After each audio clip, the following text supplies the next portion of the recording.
Good evening and welcome. Tonight's program is brought to you from the Bishops' Conference in Puebla, Mexico.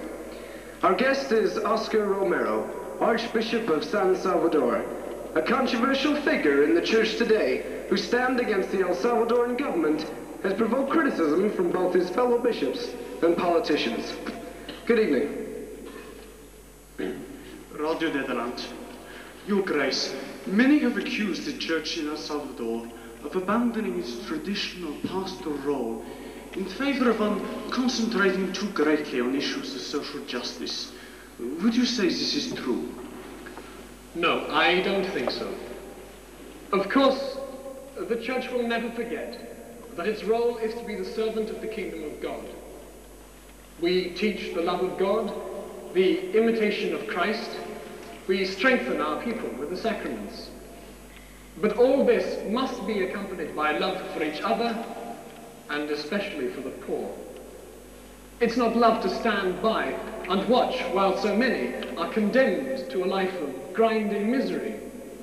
It's not love to watch while so many are subjected to terror. The church, the servant of the kingdom of God, is fully committed to achieving social justice in El Salvador. Your Grace, is it not true to say that you do not carry the full support of your bishops on this stand? Is this not evident even here at Puebla? Not every member of the church can have the same vision.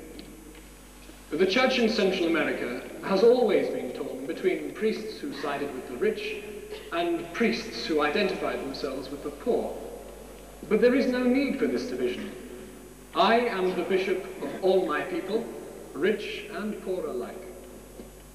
Nevertheless, is it not true to say that you are seen as taking a stand against the powers that be in El Salvador?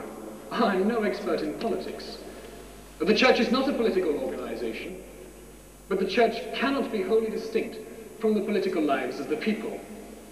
It's a simple fact that in my country, people are denied their God-given rights. The church must support all that is good in the people's struggle for justice. The prophets and Christ himself have always denounced the sin of injustice. Your Grace, how do you respond to the violence used by the various factions in El Salvador? It's difficult to imagine the full horror of the suffering which our people endure. The death squads of Orden have carried out a reign of terror to match any in history. It's a simple fact that over the last 3 years, the church has been systematically persecuted. Many priests have been tortured, murdered. Those who try to organize the people to change the conditions in which they live, to defend their rights, are labeled as terrorists and subversives. They too are tortured, murdered, or they disappear. And all this is done without any protection from the law.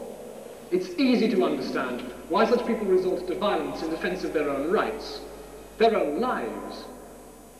I condemn all forms of unnecessary violence, but the savage torture of the death squads of Orden is undoubtedly evil. In recent months, there have been very many threats on your life. May I ask you whether you yourself have any personal protection? My people do not have bodyguards. I am not their bishop if I do not face the same dangers as they do.